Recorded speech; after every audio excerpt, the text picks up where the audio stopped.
as usual, an impassioned call for action.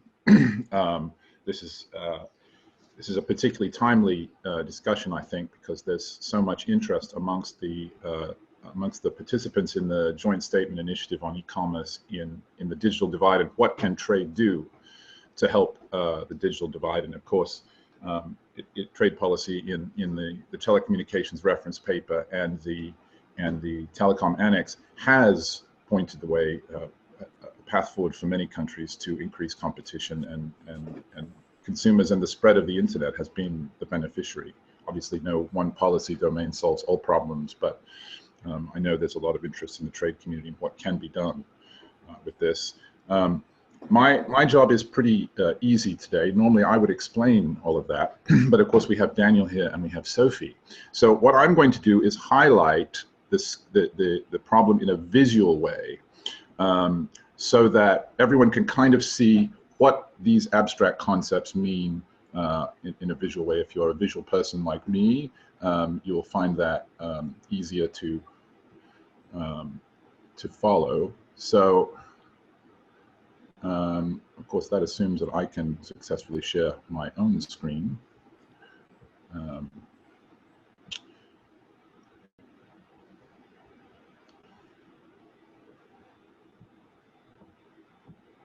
It's the danger of presenting on Zoom and moderating at the same time. So here you see a map of Africa, and you can see here all of the interconnection points. These are the main arteries, if you like, of the circulatory system of the internet at an international perspective. This is a wonderful product of the ITU, by the way, their broadband map. You're getting to see the version, the new and improved version. But where we're going to zoom in on, you can see all of the submarine interconnections, and then you can see how they spread internally. You can see there are many areas where there isn't much in the way of connectivity, by the way, which illustrates Doreen's concept. And if we then zoom in a bit, this is Kenya, Uganda, Tanzania, and Rwanda. And you can see here, this is Mombasa. There's something like 7 cables that arrive here in Mombasa, and quite a few others that arrive here in Tanzania, and then go here to Nairobi, and then onward to Kampala, Uganda, and then here into Rwanda. Now, this gets more interesting when you look at the links between here. So it's probably hard for you to see, but there are names at each of these lines that you see here. There are names associated with it. So you see there's Kenya Power and Liquid Telecom, for example. So the regulatory choices which drive broadband costs, I'm doing the very simple version. Sophie's going to give you more of the real details. So if you are a cable operator and you land a cable here in Mombasa, you have to generally pay a fee, and the fees are set by the regulators in that country to land your cable and interconnect at the landing station. And you may also pay fees associated with the maintenance of that landing station. You then want to connect to this little green X here, which is an internet exchange point. This is where not only the cable operator particularly, but any service provider who is sending traffic over that cable wants to connect to an internet exchange point, because that's where they can say, I have traffic for Liquid Telecom. I'm going to give Liquid Telecom the traffic that goes to them. I have traffic for the customers of the power owner. I'm going to give traffic to them, and they in turn are going to pass the traffic that's going out of the country back to those operators who are on the other side of that international interconnection. Now, those peering arrangements, as they're called, are generally settlement-free. Generally, meaning everyone passes the traffic that they have for other people to those other parties without charging them for it. This is an important principle that has stood the test of time in the internet, that people don't try to say, I have X gigabytes of bandwidth and you have Y, I want to charge you the difference. There are cases where this takes place, and I'll come to that in a minute. And then what you then have is to take your traffic. If you are if you are not Kenya Power and you are not Liquid Telecom, you want to pass your traffic onto and through these interconnected lines, say to Nairobi. The regulator gets to set the amount that the owner of that infrastructure can charge you, the user of that infrastructure, for transit access, transit data charges. These, of course, also influence the cost of broadband profoundly, because if the regulator allows them to be relatively high costs, those costs have to get passed on to the end user, obviously. And this goes on throughout each link of the chain as you pass through these links until you get to the international border.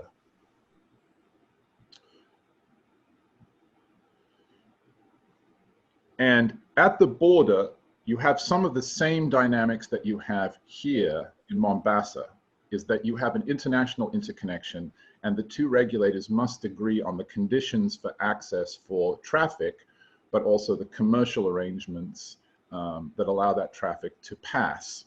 And here is where it gets particularly interesting. So if you've heard what Doreen has said about affordability, I'm going to stop sharing this for a moment. I'm going to ask you a question.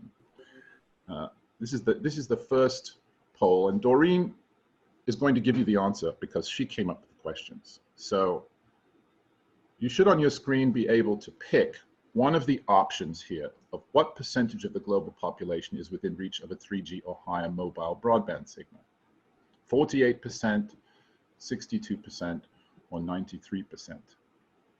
And I'll give you a few minutes here, a couple minutes to post.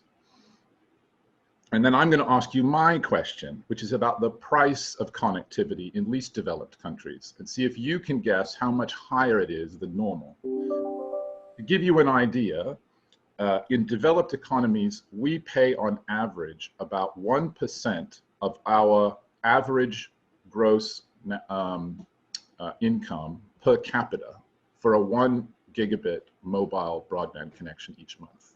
1%. And of course, you've heard that the target is to get everyone into this kind of affordability range. I think even 2 or 3% would be an improvement. So I'm going to go ahead and close the poll because it seems like we've got a decent number of answers, and let you see the result. So the question is, Doreen, are they right? They're wrong. So the answer is actually 93%. So Yes. the coverage is not the problem. The coverage is there. Yes. So now I'm going to give you an illustration of the problem. So if you now, I'm going to ask you how expensive you think as a percentage of gross national income per person it is for a monthly 1 gigabit broadband connection, and see if the audience has a good sense of what the average cost across least developed countries is. We're going to see, we might have a pessimistic audience looking at the answers that I'm seeing so far.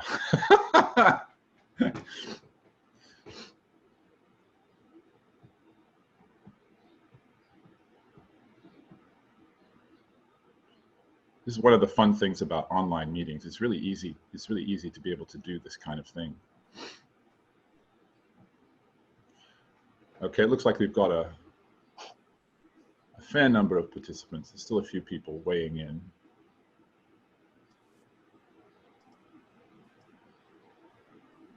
Give it a few more seconds. Okay, so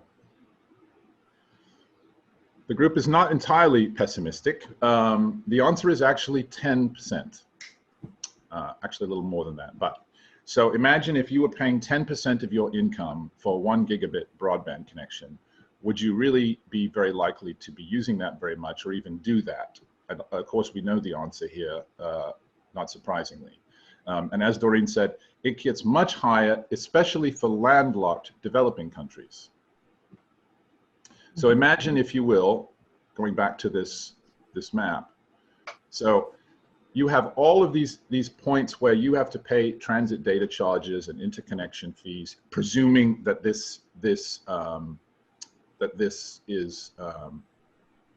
you're in a country which has fees at all of these stages. And then at the international connection point, you have it again. So imagine if you are Rwanda, which is a double landlocked country.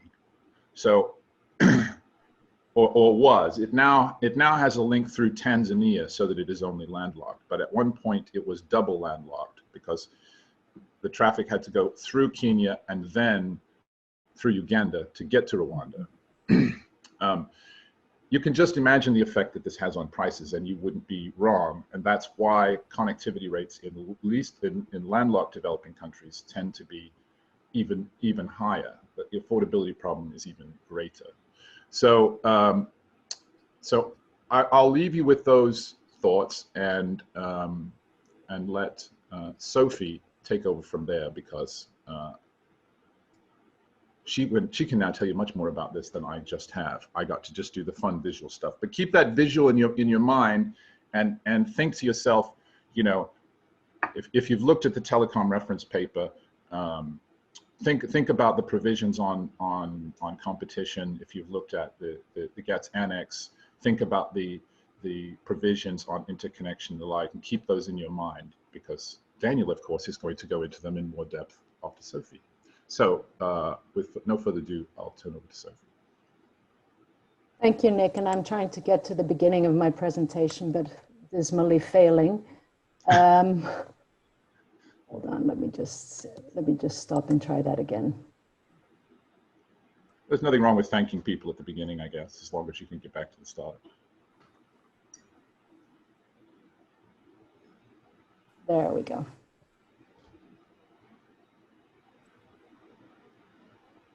Okay, I'll just leave it like this. You'll see it like this because I don't want to, without any further ado. So thank you very much, Nick, and building on what you mentioned and building on what Doreen said as well. It's very important. ICTs have really moved beyond the realm of simple communications. And they've become the foundation for every economic sector and sine qua non of business performance and national and individual growth. And what you showed there, Nick, I think it's very important to see. You need the, and our friend Jane Coffin from ISOC, who I worked with before, we kept on exchanging. You need the governance infrastructure, you need the technical infrastructure, and you need the human infrastructure so as to be able to achieve that connectivity, but also that affordable connectivity. And one key word that I want to touch upon here as well is the collaboration that's required between the different stakeholders. So to facilitate the transformation of industry and government institutions and to bring the advantages, oh my goodness, are you seeing all my emails coming up? I apologize for that.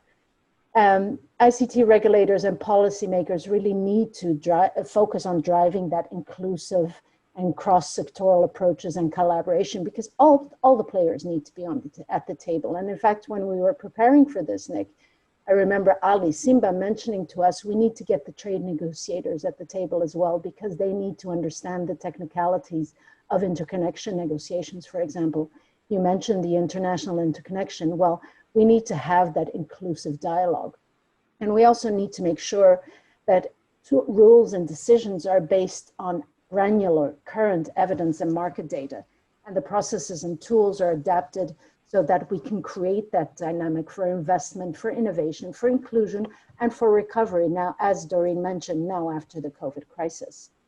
So we need to have those tools, the processes and the procedures and mechanisms. We need to have that infrastructure, the human, the technical, and the governance infrastructure.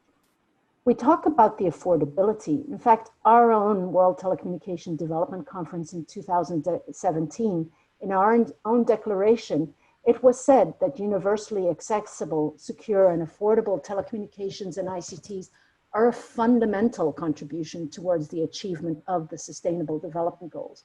and towards the development of the information society and indeed of the digital economy. So policymakers, regulators, but I dare to say the group of the governance infrastructure, so policymakers, regulators, and other stakeholders, we need to work together and continue to promote that widespread affordable access to telecoms and ICTs. We need to think about that internet access. We need to think about, and this is word from the WTO, from the reference paper, fair, transparent, stable, predictable, non-discriminatory, enabling policies and regulatory environment. Before I go into the human, technical, and governance infrastructure, I just want to underline the importance, the economic contribution of broadband digitization and ICT regulation. Because at the end of the day, that connectivity and the broadband really does have that impact on our economies and our societies. We started a series of study at ITU in 2018, starting from the global econometric modeling towards regional studies, and now going back to a global comparison to really look at that impact of broadband digitization and ICT regulation. And here are some of the results that came out of that. I'll put it visual because Nick, you like the visual. So the economic contribution of broadband digitization and ICT regulation, we can see that at global level, a 10% increase in fixed broadband penetration yielded a 0.8 increase in GDP. And we all recall that in the past, we recall that there were these figures from World Bank and ITU studies regarding the impact of broadband. So we see that there was a significant economic impact and that investment and labor force critically affect the economic growth. And that prices for services are key enablers for adoption.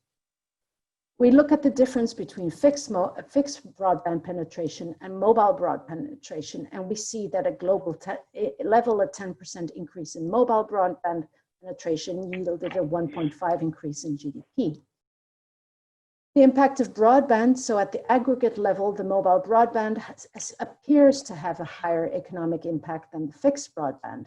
The economic impact of fixed broadband is higher in more developed countries than in less developed. Again, it's the question of, are all the markets the same? No, the impacts are different between the different markets. The economic impact of mobile is higher in less developed countries than in more developed countries.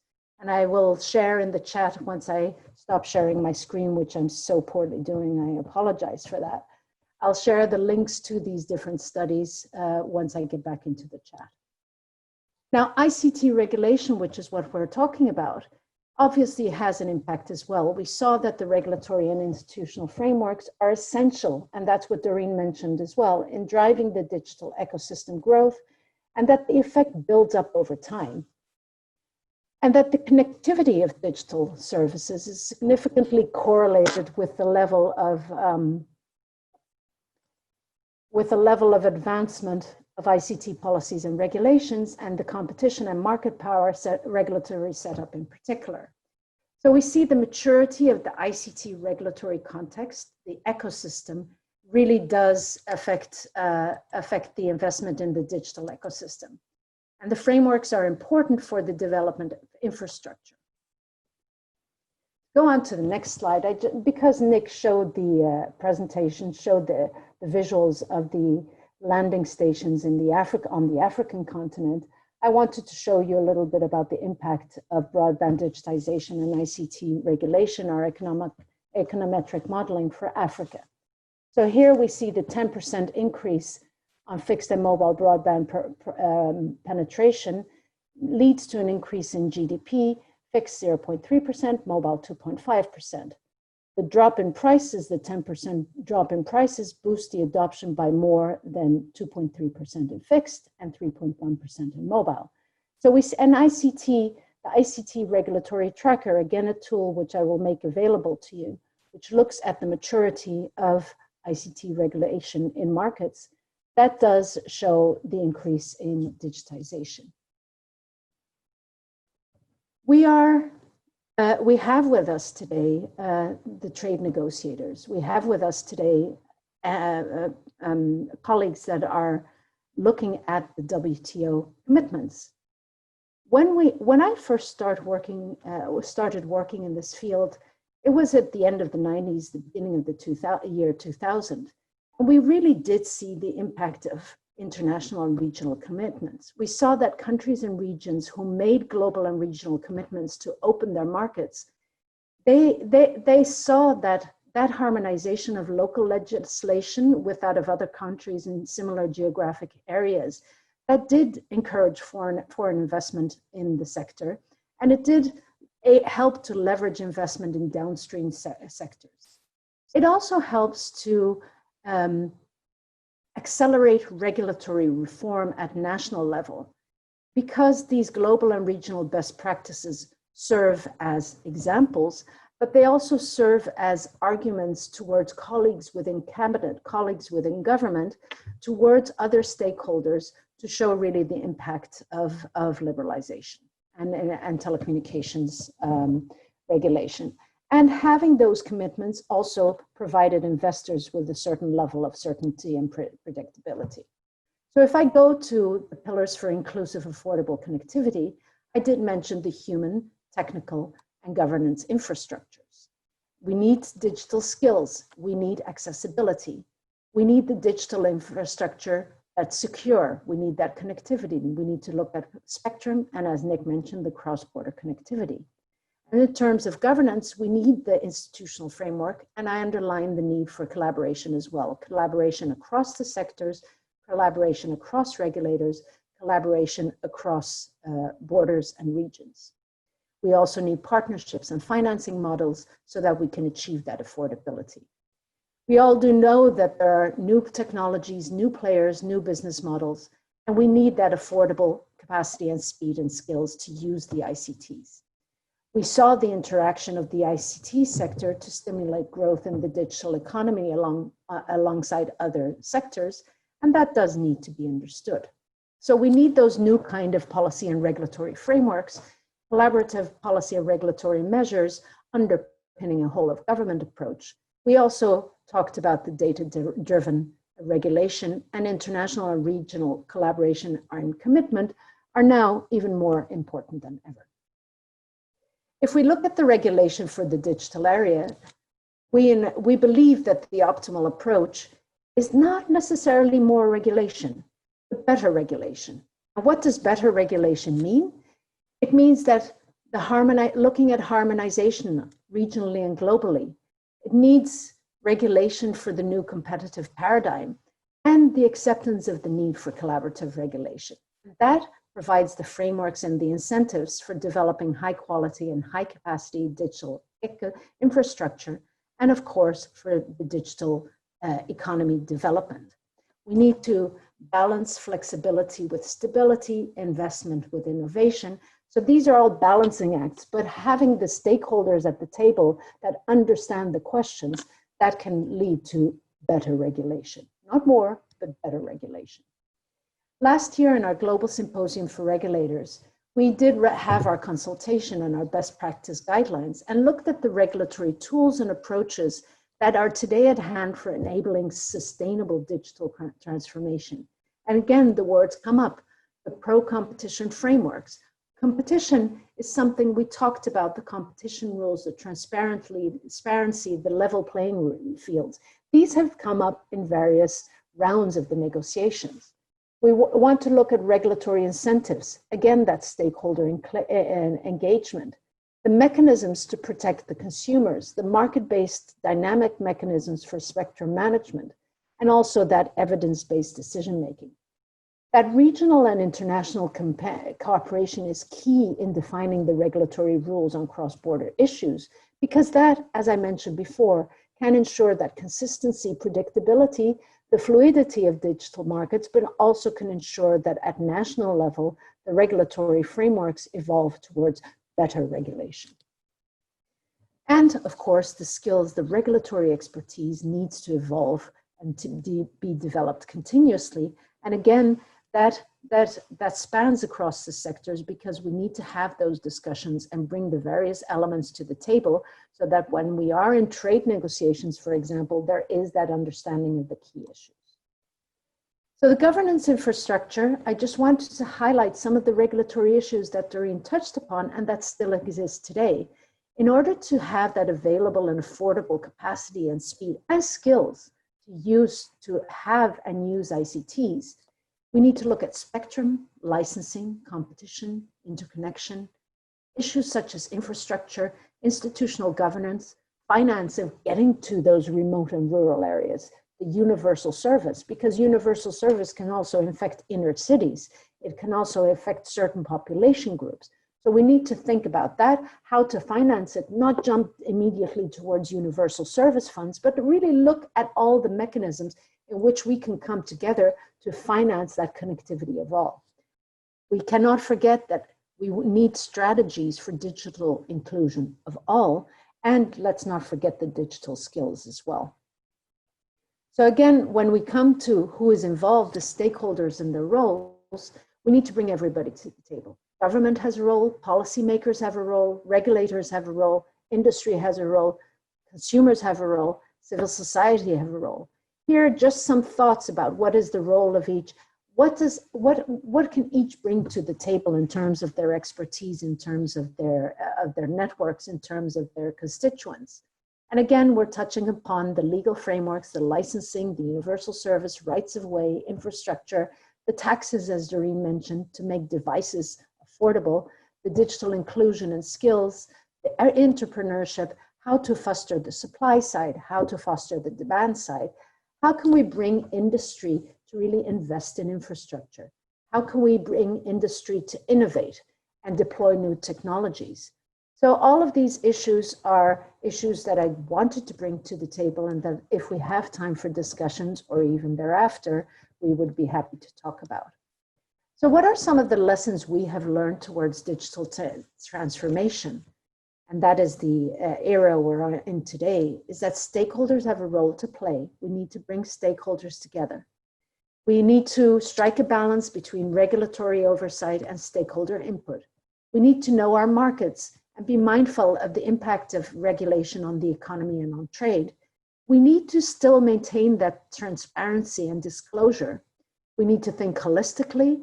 Bottom-up approaches do make it work. We need to have regulators across the sectors and across countries to have the capacity to have impact. It's important that we speak the same language. It's important that we share data and common principles. And obviously, we need to create a culture of collaboration, because people are key to the successful collaboration. Before I hand over to the next speakers, I wanted to share with you my contacts so that we can come back and discuss the issues. I just wanted to hand back to you, Nick, and happy to respond to any questions. And again, apologies that I failed dismally at sharing my screen properly, but we are only the International Telecommunication Union. Thank you very much, Sophie. I think if there weren't such a thing as operator error, we wouldn't be human beings, especially when we're operating things built by other human beings. That's a perfect segue into Daniel Crosby. Dan, over to you. Thank you very much. Thanks, Nick, and thank you to the Netherlands for pulling us all together. We always look forward to these opportunities to see people, even though it's just online, but it's nice to be here. So my role here is to relate what you just heard to the role of the trade negotiator. And I think both previous speakers highlighted the issue that you need everybody at the table, but frequently the trade negotiator is not a telecom expert. So of course, in this area, you really do need to have expertise there.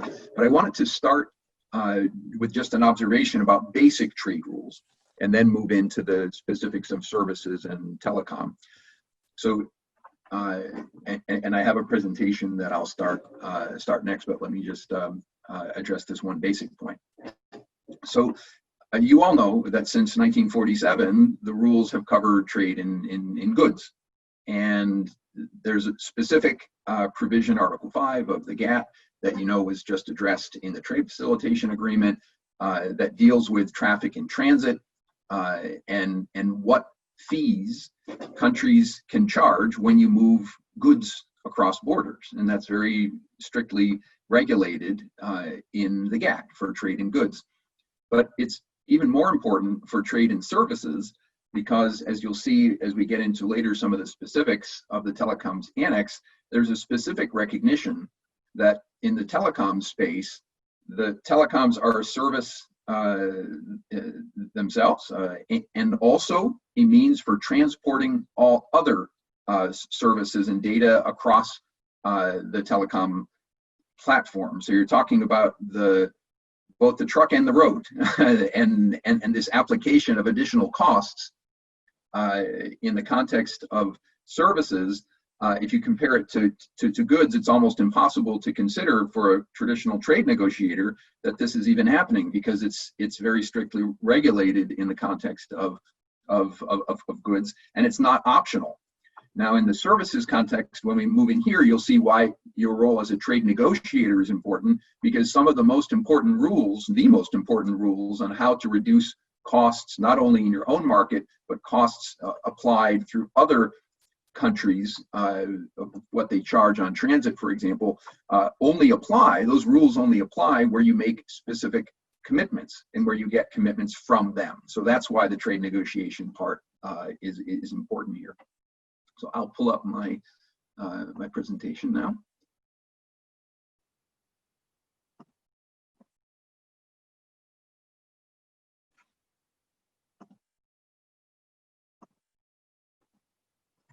Second.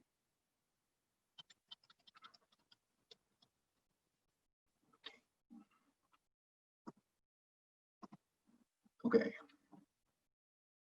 So I suppose you can all see that. So this is my approach to this presentation is really non-traditional in the way that negotiations really take place in Geneva for a lot of countries, is when countries react to a proposal or you react to a development in the market where somebody asks you something as a negotiator.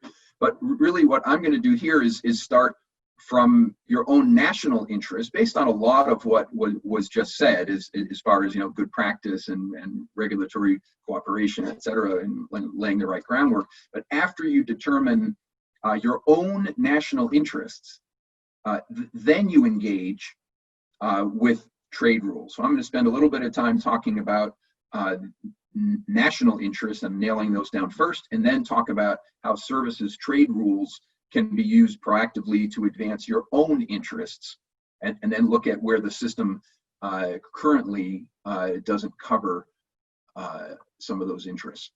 So here I wanted to start with a kind of stepping off place that actually Nick Ashton Hart and I worked on a couple of years ago, where developing countries came together. The title here is called FEDS. It's Friends of E-Commerce for Development. It was run and organized by Costa Rica and Pakistan, and had a bunch of African countries, bunch of Asians, all over the world, acknowledging that e-commerce opens new opportunities, and here a specific reference to reducing costs of doing business, and really recognizing that it's the new reality and we just have to pay attention. And that's why this approach starts with national interest, because there's this kind of basic recognition that e-commerce and digital trade are in everyone's national interest, but how do we relate that to the trade rules is another issue. So I've kind of posed a bunch of a list of issues here. Some of them seem very basic, but one of the national interests that grew out of the last presentations that you'll see is reducing costs.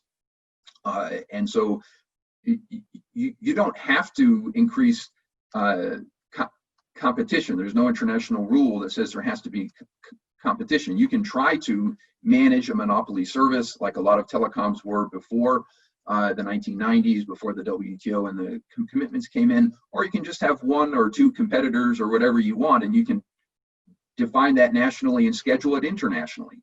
But really the idea is you should define, if you want to promote competition and want to lower costs and want to create jobs and develop infrastructure, my kind of starting proposition is there are ways through trade agreements, through services commitments, where you can advance all of those issues in your own interest, regardless of what anyone else asks you to do. So in order to achieve all of these national interests that you've defined by yourself, the last point is, it's in your interest to adopt a legal framework that supports the interests you've identified. So this is the starting point.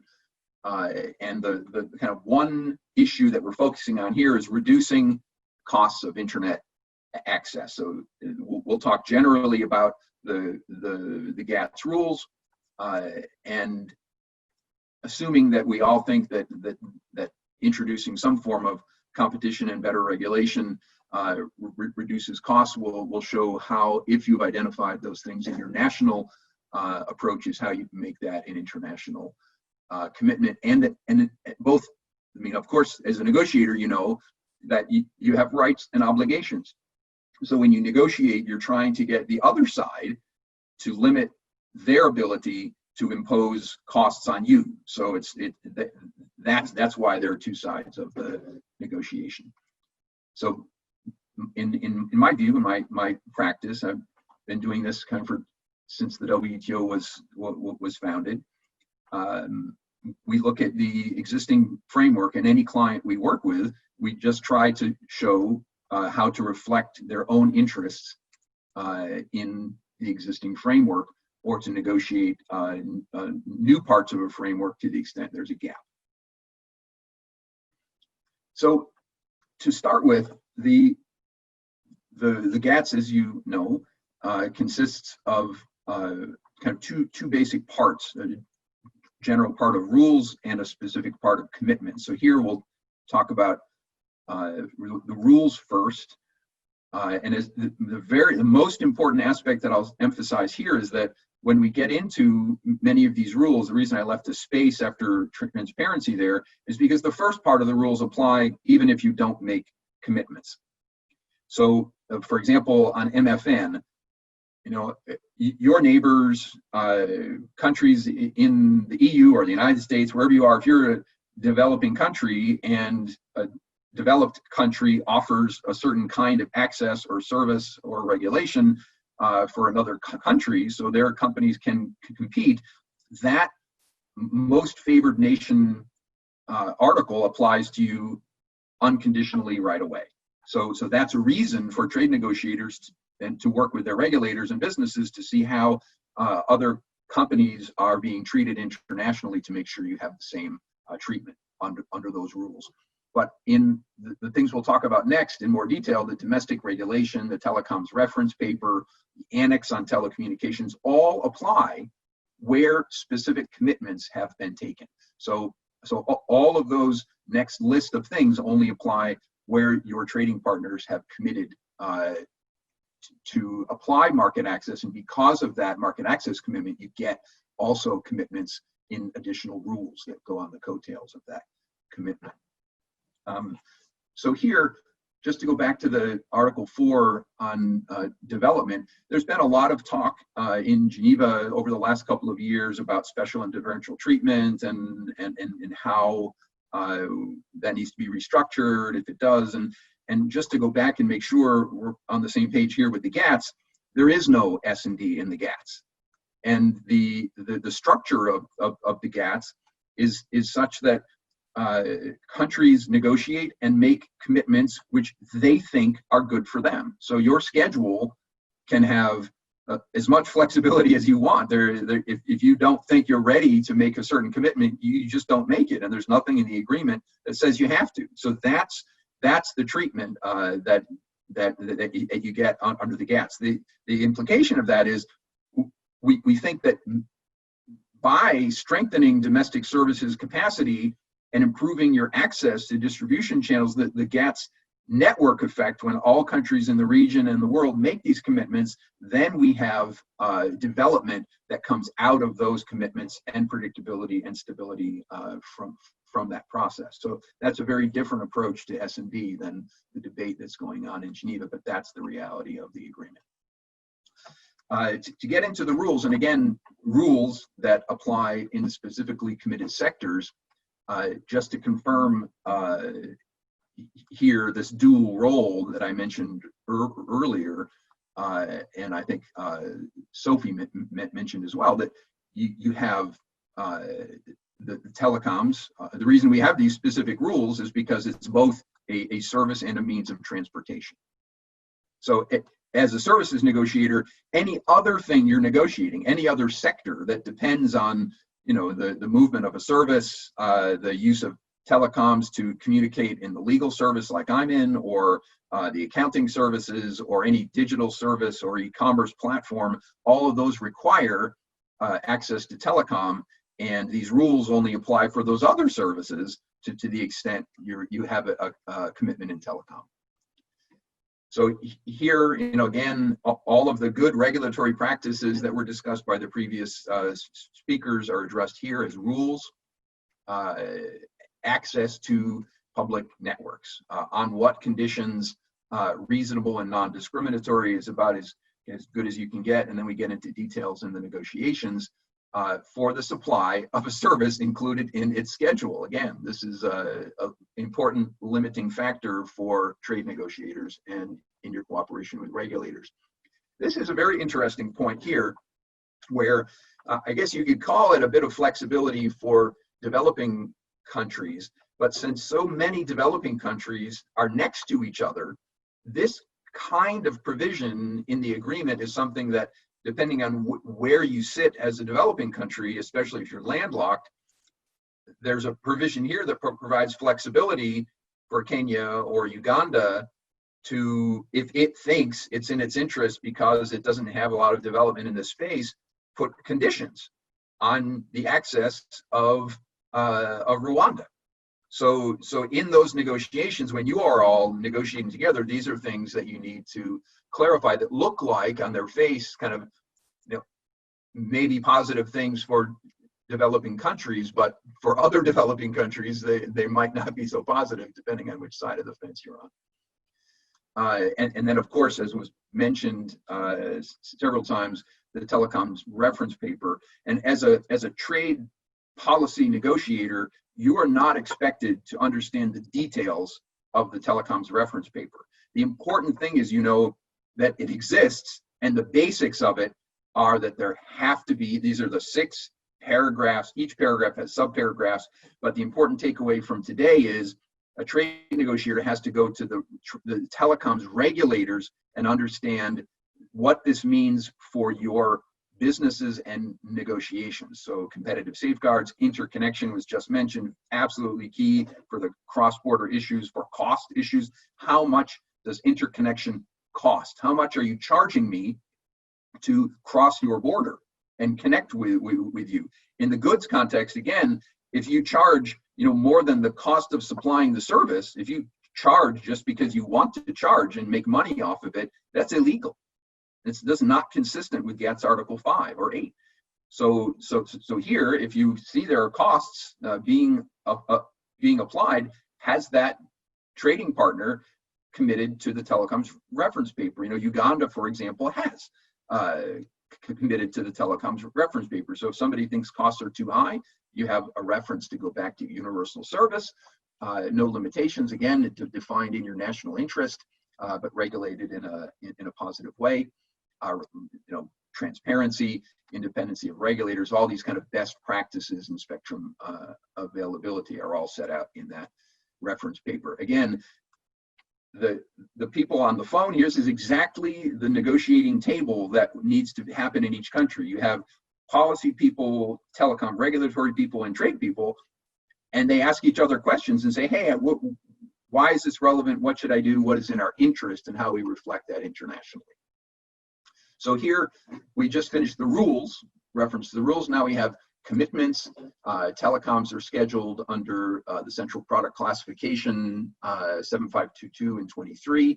We're not going to go into the details there. You all know what's there, but just to make sure that you understand that those rules that we just talked about for the most part, only apply where you make commitments or where your trading partners make commitments in the specific sector. So if in the telecom area that you're concerned about that is creating costs, your trading partners don't have specific commitments, those rules don't even apply. So it's a positive interest to make sure that you are asking other countries to apply those good rules so that your costs, that when you receive the service in the end, it is a product of the rules that should apply in between, especially in transit countries. Additional commitments are scheduled in addition to specific commitments, and the telecoms reference paper is an example of that, which does not apply unless it's specifically committed as an additional commitment. Domestic regulation rules about licensing, about all kinds of best practices in reasonable and objective regulations that were talked about earlier as best practices, those don't apply unless you have specific commitments for the most part. National treatment, again, you can be discriminated against in a foreign market on cost, on taxes, on regulations, if that other country doesn't have commitments in that services sector.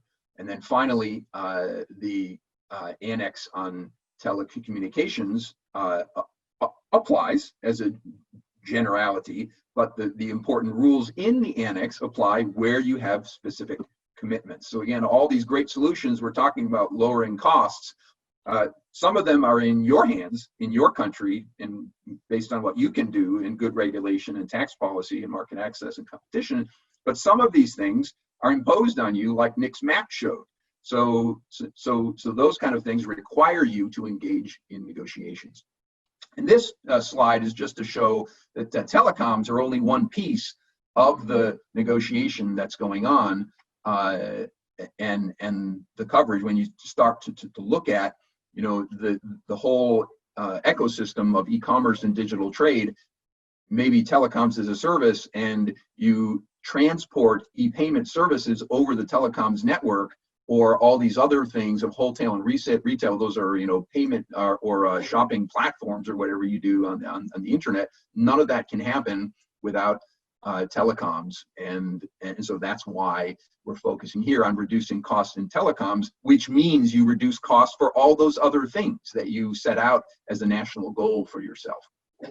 So here, when we talked earlier about telecoms coverage, I hope the reference wasn't lost on you all, that, you know, coverage in the WTO means, you know, are you legally covered by a commitment?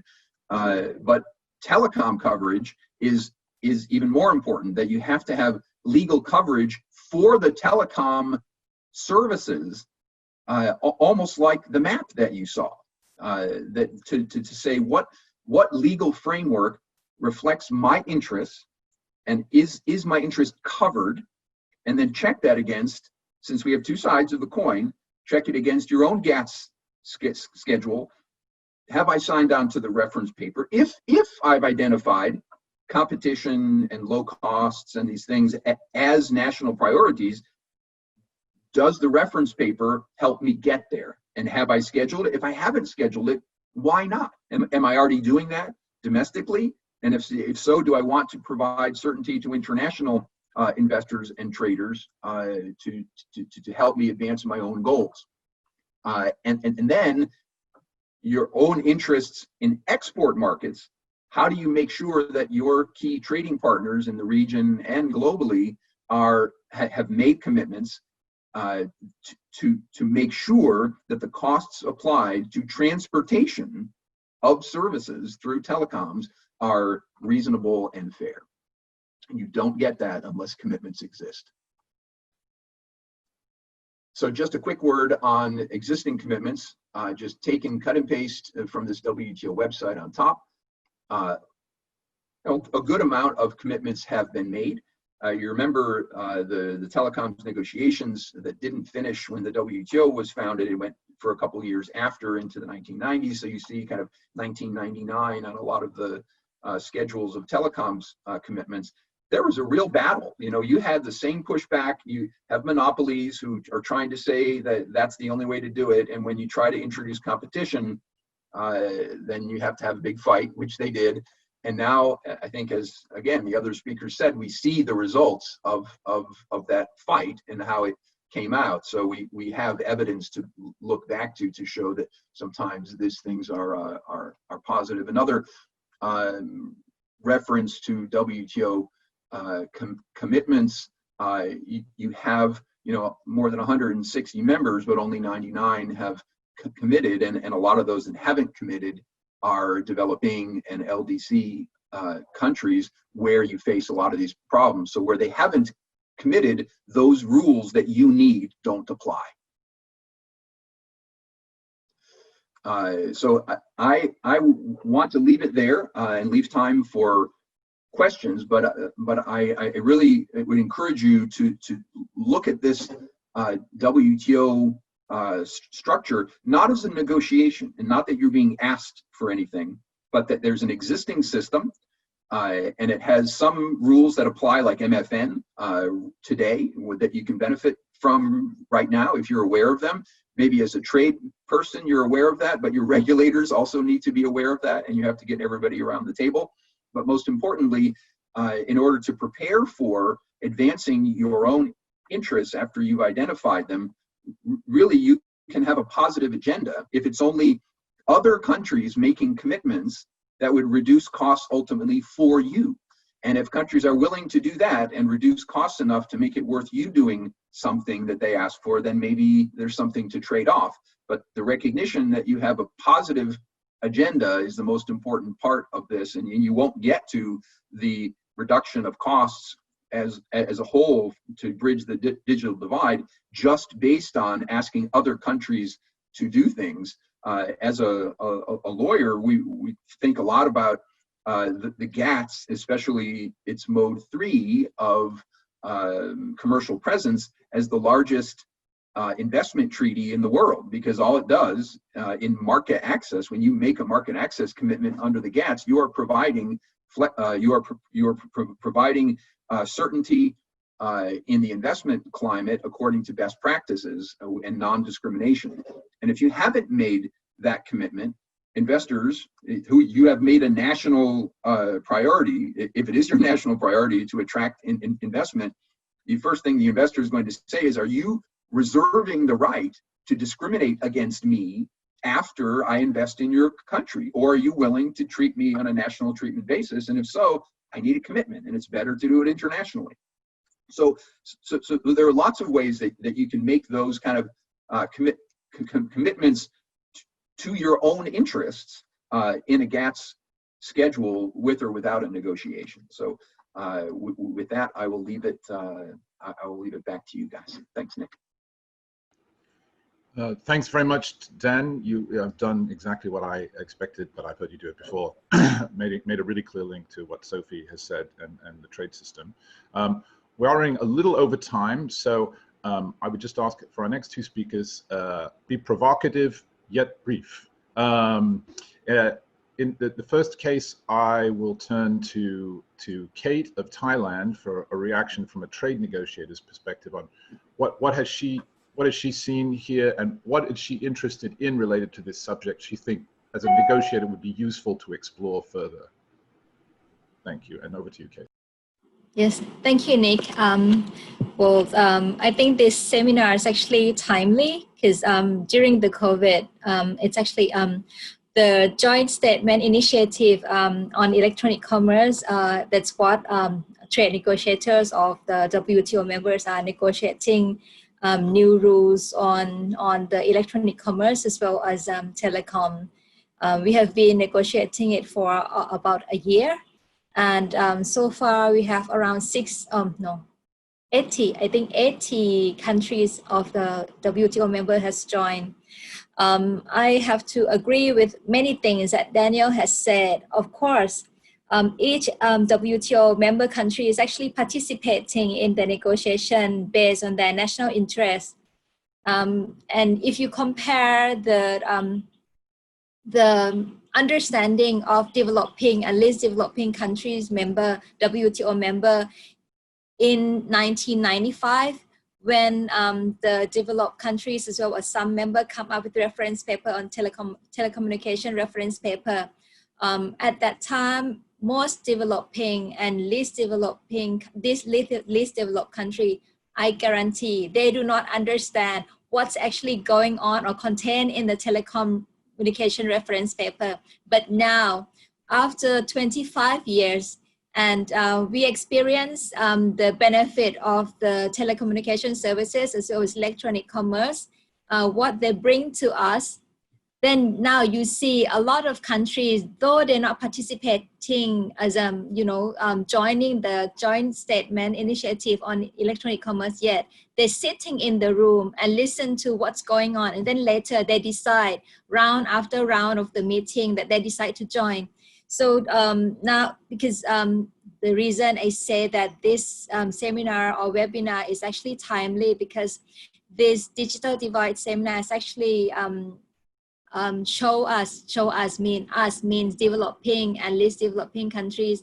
What are the connections between the rules that we try to make in the reference paper, as well as the commitment or the national policy that we're having in our own country?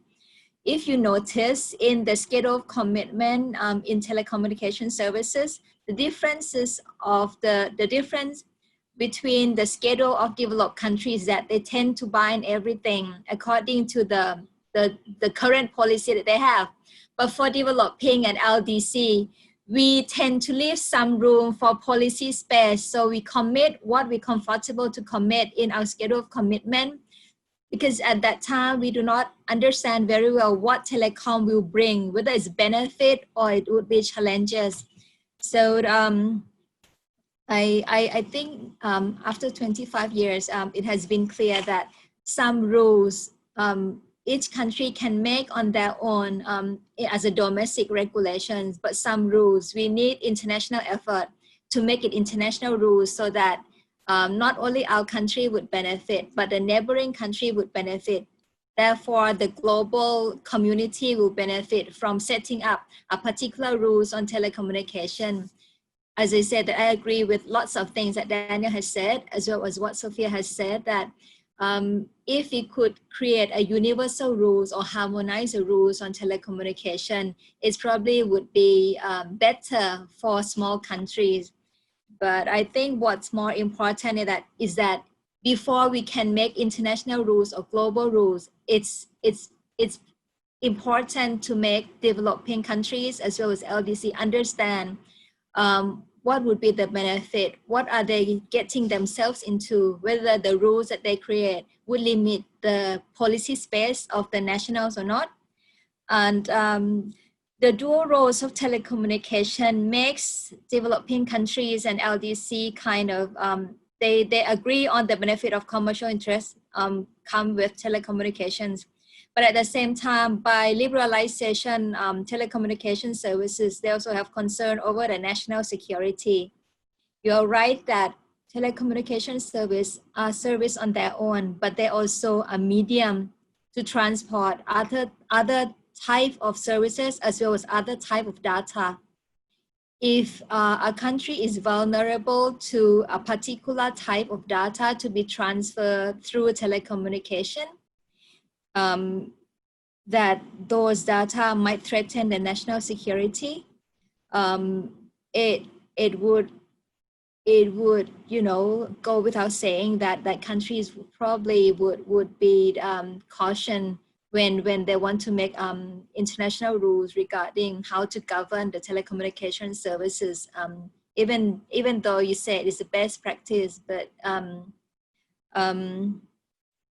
well, to me today, it's actually it's a good session, and I think a lot of developing countries and least developed countries can see that there's some part of it that we can join and make international rules.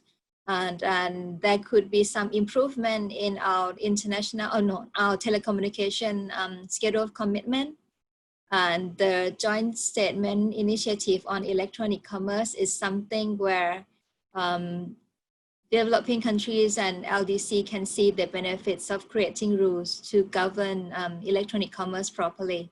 And to make sure that we say the same, or we say the same language, we talk the same language. And so somehow, when you also mentioned the competitive safeguards, I believe countries, developing countries or LDC, somehow government has to consider and a trade-off between high competition and good services. Because if you have too high competition and the service supplier cannot make enough revenues or profit, at the end of the day, they cannot provide good telecommunication services. So for Thailand, we consider everything, actually everything on the slides that you said. The national interests would be the framework where we engaging in our negotiation. It actually happened that for Thailand, we consider all those things that you put in the slide. So you see how complicated it is for a negotiator if you have to balance all those 6 or 7 areas of, policy. But I'm glad that we have this webinar today. Thank you. Thank you very much, Kate. And I just wanted to note for all of you participants who are coming up with more questions to ask, we are going to be able to run over a bit. If we lose some of our presenters, hopefully they will be able to stay for a few minutes. We can also take questions in writing, so don't despair. We're not going to talk at you and give you no opportunity to speak back. And in order to move on, so Ali, perhaps you can quickly make a couple of observations from the perspective of regulators, especially given that I picked on your region using the map. Over to you, Ali. If anything happens to my internet, I'm based in Kigali. We're landlocked. And you know, how does that affect the quality of service? That has not been discussed here, because there are a number of things that are out of control as the landlocked country. Nick, thank you very much for coming up with this webinar. The issue of digital divide and connection is something very close to my heart. I know some of us talk about it, but some of us live in it. When you live in these countries where there's so many divide, you wonder how, if we ever gonna be able to bridge the gap. You may have a very good infrastructure, but you may not have money to afford the services. Now you may have the services and you may have the money, you may not have the skill to interpret what the contents are there. The content may be in another language that is not your native language. So there's so many issues, and I think again, this webinar is very timeless, Kate is saying. And also I'd like to appreciate the presentation. And I'd like to specifically mention Daniel, because he was like teaching, he was like making a lecture to me basically on the issue of trade. I'm not a trade guy, but I have learned a lot. And I'm going to discuss the issue of one area network, and you will understand that it connects everything that you've discussed today in terms of the relevance of the policy in digital divide, as well as the relevance of telecom and the trade negotiator working together, because that is what happened in this region. So when you look at the one area network, which when it was launched, it was a well-spoken all over the world. We are something that we are very proud of, that for the first time, 5 countries in East African community decided to remove roaming charges, and you just need to pay 10 cents, and there was no roaming. And we are so happy. But remember, this came as a directive from the president. It was not through trade negotiator. And that's why when I was listening to Daniel's presentation, I could see where the obstacles were. So when the president made this directive, and we thought everything is done, but it wasn't. It's during the implementation when now countries, I think when they went back home and now look at what Daniel called the national interest, some of them find out that something is missing. So they stop. So you see, while there were 5 countries and now there are 6 countries in the East African community, 4 are implementing one area network, but 2 since then have been struggling to fit in. And they come up with so many issues. But when you look at Daniel's presentation, it's exactly what has happened. When we look at the one area network, and even I believe during the president directive, they looked at it as ICT trade. And they didn't bother looking at the ICT-related threats, which is very important here. So when we make argument today in our negotiation, we always say, you know, this honor has been very, very successful. On the few months after starting this, we saw the growth of the traffic across the countries, but we never talk about how much trade has improved. And I think this is a challenge we have today, because the countries now, they are coming to the table looking at the narrow window of ICT, that I join one area network, I lose some revenue from the roaming interconnection. But they're missing the point that there could be other benefits from the other side of the economy. And I think all the time we never think about this. And I think this is something I need to convince my colleagues when we have this discussion, to bring in the people from trade. I think they're going to smooth out the discussion and maybe make it easier for the other country to join the one area network. So that is a very good lesson for me today. And again, as already mentioned by, I think, Sophie, I always wonder in this region, and maybe Kate will also have to comment about it. We never see trade people on the table when we discuss issue of telecom negotiations. Currently at East African Community, we're now discussing about the IP interconnect, the cross-border interconnection, which now tries to put a mechanism to make sure that the services, the costs and everything for the 6th country is fair and transparent. But in these meetings where we set up this regulation, you never see trade people. It's pure telecom guys, and I think we overlook a lot of issues that are very important. This is what I want to say, Nick. And as I asked before, maybe some audience may comment on why we never see telecom people sit down with trade people. I've been in the industry for more than 16, 17 years. I've been a regulator at the country level. I don't remember seeing someone from trade ministry coming to me. Or I never saw any interest from the regulator itself to go to the trade, because these are the people who can iron out our interest and be able to forge the one direction for the country on making decision of some of this discussion that we are discussing today. Thank you very much. Thank you very much, Ali. And yes, I too have often urged trade negotiators to speak to regulators, and I'm actually hopeful that the WTO and the ITU will be able to work more together to bring regulators and trade people together, because there are many success stories of how trade rules have actually helped or could help solve regulatory issues. And that will only come to the surface if those two communities have a more regular dialogue. And given that they're so often in Geneva together, it would be a shame not to have that. I want to move quickly to Q&A, though. Kate has asked for the privilege of a quick intervention following Ali, and then Her Excellency would like to sum up. So Kate, quickly over to you. Yes, thank you, Nick. I have to admit that telecommunication is a very complex area. That's why for trade negotiator, we have vision to bring a better living to the people in the country. And then for telecommunication people, they are technical, so they understand the technical of everything, but sometimes it takes time to explain to the technical people of what the trade people have vision to see the benefit telecommunication services can bring. Therefore, sometimes it takes time to actually tune between trade people and telecommunication people. But I believe over time, it's getting better and better.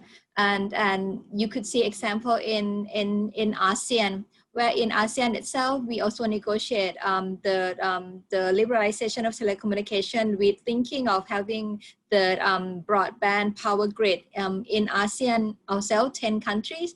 And we also thinking of a lot of things to do together with 10 countries. And it makes it easier for ASEAN to participate in the JSI on electronic commerce, because we have experience of, we have the shared vision of where we want to bring the regions, probably similar to what happened in the one area network, but we're working towards that. And well, yes, that's what I want to add. Thank you. Thank you, Kate. Well, Your Excellency, before we turn to questions, maybe you can use the co-host privilege and give us a few words.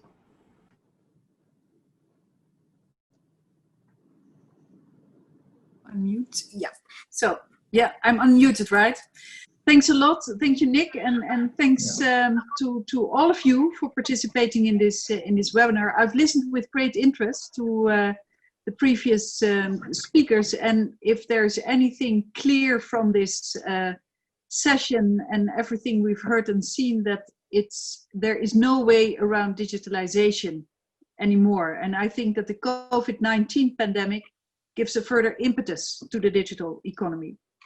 The pandemic has caused one of the most abrupt and impactful economic shocks in the last, in at least a generation, certainly around here. And shops, businesses and borders are closed in developed and developing countries all around the world, with severe consequences, of course, for trade flows, global value change, and for local economies. And it is a period of lockdowns and restrictions. Digital trade and digital platforms are more than ever essential for economies and societies and for staying in touch with each other. I would say that digitalization really makes the world go round. And the COVID-19 crisis also shows the crucial role that the digital economy can play in achieving sustainable and inclusive developments. It in particular provides great potential for developing countries and vulnerable groups to access new markets and to help improve economic and social outcomes. And it especially creates opportunities for SMEs, for women and for youth. But the positive outcomes are far from automatic, and we've heard about that as well. Whereas the Netherlands is honored to be at the top of UNCTAD's Business to Consumer Index, many developing countries find themselves at the bottom of the list. Furthermore, women continue to be less connected to the internet than men everywhere around the world. And the gap in developing countries is even widening. And therefore, we in the Netherlands work together with organizations such as UNCTAD or ITC to support developing countries in reaping the benefits from digitalization. Examples are, and we've heard some of them already pass by, the E-Trade Readiness Assessments, the She Trades Initiative, and the E-Trade for Women Initiative. The Secretary General of the United Nations has published his Roadmap for Digital Cooperation last week. The roadmap highlights urgent gaps and challenges and sets out actions to strengthen global digital cooperation. And widespread challenges to profit from digital trade are the unavailability of secure e-payment systems, and some of you have already mentioned those things, as well as the lack of adequate legal frameworks for consumer protection and the protection of personal data. And those are all topics that are discussed in the WTO Joint Statement Initiative negotiations on e-commerce. However, first and foremost, in order to engage in digital trade, it is essential to be connected. But we've heard already, and even in 2020, providing affordable access to the internet remains a fundamental issue in large parts of the world. Governments and the private sector should get their act together and work towards building inclusive digital economies and societies. And we've heard just from the previous speaker from Africa some great examples in East Africa. It is therefore a real pleasure for me to participate in today's webinar, which amongst other things has been teaching us how trade rules can contribute to bridging the digital divide. The WTO e-commerce negotiations have the potential of resulting in lowering broadband costs and increasing worldwide connectivity. Committing to a basic set of common regulatory practices in the telecommunications sector at WTO level is likely to result in beneficial outcomes for developed and developing members alike. Some developing countries already participate actively in the e-commerce negotiations, and I would really invite colleagues from other developing countries to join the negotiations as well and to make your voice heard. Because if you participate from the beginning, then you really can have an impact on the outcome as well. it's really important that we work together, because together we can make a change and ensure that WTO delivers on 21st century challenges, and that we contribute all together to the Sustainable Development Goals. That's basically what I wanted to say. And well, I think it's over to you again, Nick, for the Q&A. Thanks. Thank you very much, Excellency. I have to leave at the bottom of the hour because I am testifying to the UK Parliament on a piece of trade legislation.